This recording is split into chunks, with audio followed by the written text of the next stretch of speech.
Olá, boa tarde, tudo bem? Hoje é quinta-feira, 11 de junho de 2020, dia de Corpus Christi.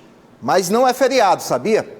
Pois é, há 24 anos esta data deixou de ser feriado para que o dia 8 de setembro pudesse ser o dia de folga, já que é a data em que comemoramos o aniversário de São Luís.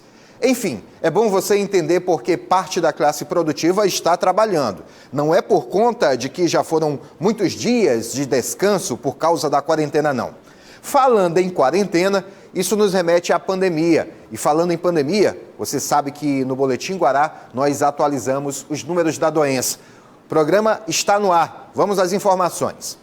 Houve nova baixa no número de casos da Covid-19 em um único dia. Os homens continuam sendo os que menos pegam a doença, mas são os que mais morrem. Vamos ver os dados, segundo o último boletim epidemiológico liberado pela Secretaria de Estado da Saúde. Coloca na tela para mim, por favor. Tá aí, de acordo com os números relacionados à Covid-19 no estado do Maranhão, temos 53.508 casos confirmados dentro do estado. São 26.795 pessoas recuperadas da doença. Infelizmente, 1.322 pessoas perderam a vida. 1.322 pessoas perderam a vida por conta da Covid-19. Ainda ativos, temos 25.391 pessoas. Desses 25.391 casos ativos, 24.304 estão em isolamento domiciliar, 663 pessoas internadas em enfermaria, 424 pessoas internadas em UTI. Foram 1.439 casos novos da Covid-19. A Ilha de São Luís teve 258 casos, 48 em Imperatriz, e nas demais regiões foram 1.133 casos novos. Até o momento, 98.904 testes foram realizados. 44.822 casos estão descartados e 868 casos ainda são considerados suspeitos. Virando a página, aí você já vê a ocupação de leitos. De 240 leitos de UTI na Grande Ilha, 202 estão ocupados, uma taxa de ocupação de 84,17%. Já no que se refere a leitos clínicos, de 752, temos apenas 181 ocupados, uma taxa de ocupação de 24,07%. Em Imperatriz, são 54 leitos de UTI existentes, 45 estão ocupados. A taxa de ocupação é de 83,33%. Já os leitos clínicos, de 81 disponíveis, na realidade de 81 existentes, 64 estão ocupados. A taxa de ocupação é de 79,01%. Nas demais regiões, temos 146 leitos de UTI, 116 estão ocupados. A taxa de ocupação é de 79,45%. Já os leitos clínicos são 412, 344 estão ocupados, com a taxa de ocupação de 78,72%. Agora nós vemos já aí a cartela referente aos casos novos por dia. Você percebe que há uma verdadeira gangorra no que se refere aos casos por dia. Há dias em que temos bastante caso, como no dia 27, mais de 2.500 casos, e aí há uma leve queda depois, e aí no dia 30 nós temos aquele número muito bom de apenas 658 casos em um dia, mas aí volta a crescer, e aí há 2 dias atrás, final de semana, né? Vocês perceberam, os números voltaram a cair, só que nos 2 últimos dias voltaram a crescer. Antes de ontem, tivemos no dia 8 o novo recorde, 2.698 casos para um único dia. Na data de ontem, já caiu bastante, foram apenas 1.439 casos em um único dia. Apenas que eu digo, né? Mas se compararmos aos dias em que passa de 2.000, é um número muito bom.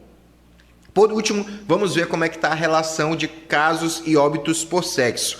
Os homens continuam, como eu falei no início do programa, continuam sendo menos vitimados, menos afetados pela doença. No entanto, são as vítimas fatais com maior probabilidade existente. Os números estão aí para comprovar. Vejam bem, são 24.927 homens afetados pela Covid-19, uma porcentagem de 47%. As mulheres são 28.581, elas são 53% das pessoas doentes. No entanto, quando a gente vê por óbito, 820 homens faleceram, eles representam 62% dos óbitos. Já as mulheres foram 502, uma taxa de apenas 38% das vítimas quando se refere ao sexo feminino. Os números aí na tela que você pôde acompanhar. Agora vamos ver os números no campo nacional. Lembrando que colocamos a comparação entre o que está no site do Ministério da Saúde e o que foi divulgado por um consórcio formado por algumas das principais empresas de comunicação do Brasil. Coloca para mim a cartela, agora nesse momento, para mostrar esses números. Está aqui. Os dados do Ministério da Saúde, 772.414 casos confirmados neste momento no país. 32.913 casos novos, 39.680 óbitos, de acordo com o último boletim do Ministério da Saúde. O consórcio acabou revelando números diferentes, mais uma vez, comparados aos números apresentados pelo Ministério da Saúde. Pelos números do consórcio, há mais casos confirmados. São 775.581 casos confirmados de Covid-19 em todo o país. São 32.534 casos novos. O número é abaixo do que foi revelado pelo Ministério da Saúde. E número de óbitos, 39.803. Quase 200 óbitos a mais do que os dados do Ministério da Saúde. Lembrando que os dados do Ministério da Saúde são sempre informados na noite anterior. No caso, esses dados são da noite de ontem. O consórcio está fazendo uma atualização de forma constante. Hoje, por exemplo, nós pegamos esses dados, os dados das 8 horas da manhã, mas eles já estavam buscando atualizar por volta das 10 horas da manhã também. Ainda não tinha saído, mas eles queriam fazer essa atualização por volta das 10 horas da manhã. Agora nós vamos ao intervalo comercial. Fique em casa, voltamos já com o Boletim Guará.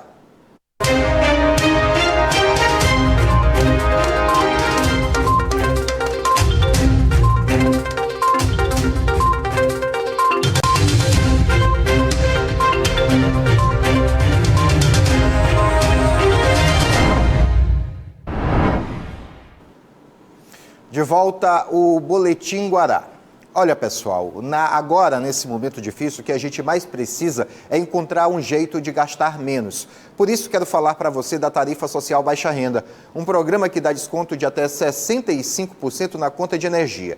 E com a nova medida provisória do governo, o desconto chega a 100% para o consumo de até 220 kWh mês. Mas atenção, esse desconto de 100% só vale entre 1º de abril e 30 de junho.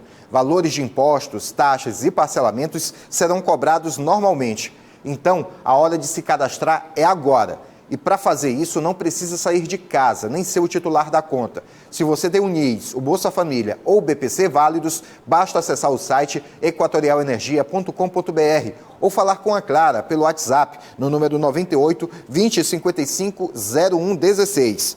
Também dá para se cadastrar na Central 116. Se sua conta já é cadastrada, não se preocupe. Automaticamente você já terá o benefício sem precisar fazer nada.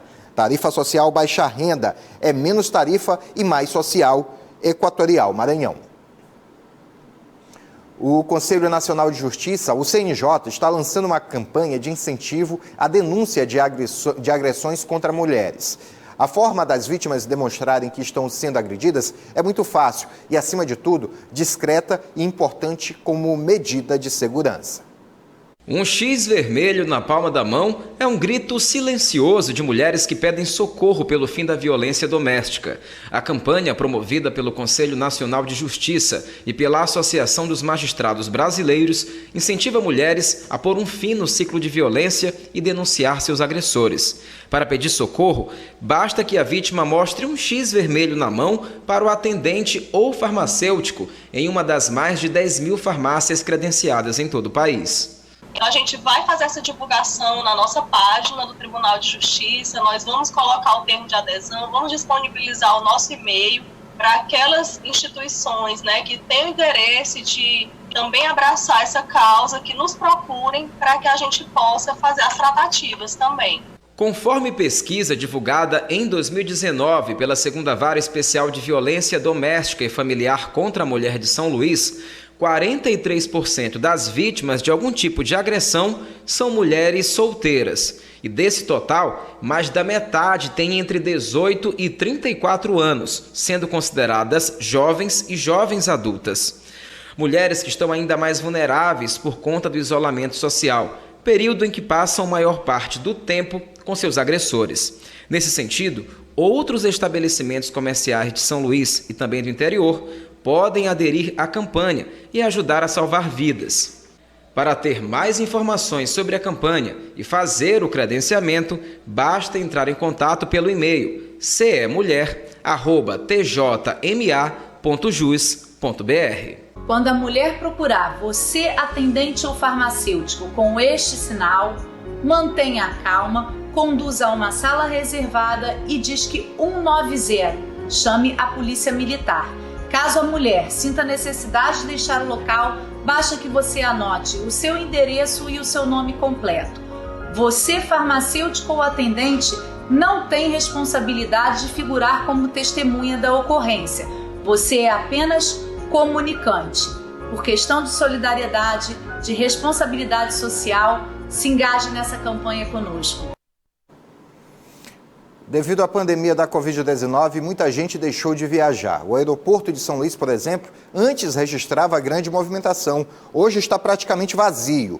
O risco de contaminação no local parece assustar as pessoas, pois qualquer aeroporto é um lugar por onde passam pessoas de vários estados e países. A baixa movimentação preocupa a Infraero, já que a média de voos diários aqui em São Luís caiu de 18 para 3 voos. Para se ter uma ideia, a movimentação no aeroporto de São Luís, em abril deste ano, foi cerca de 90% menor que abril do ano passado.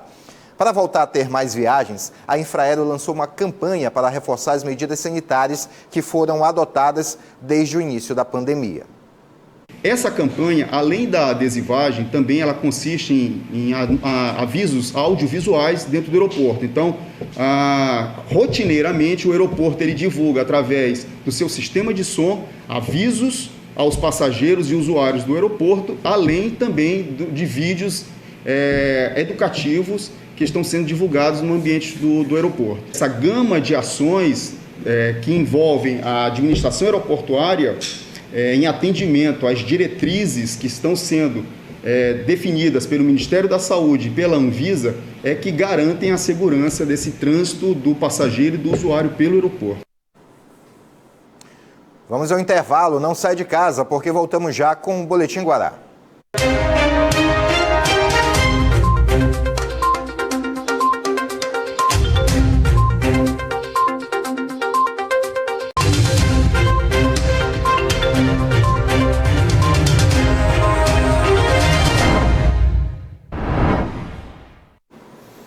De volta ao Boletim Guará. Caso você tenha perdido alguma informação aqui, acesse o nosso canal no YouTube. Lá você confere todas as nossas reportagens. Procura Jornalismo Guará, assim como no nosso site www.portalguará.com.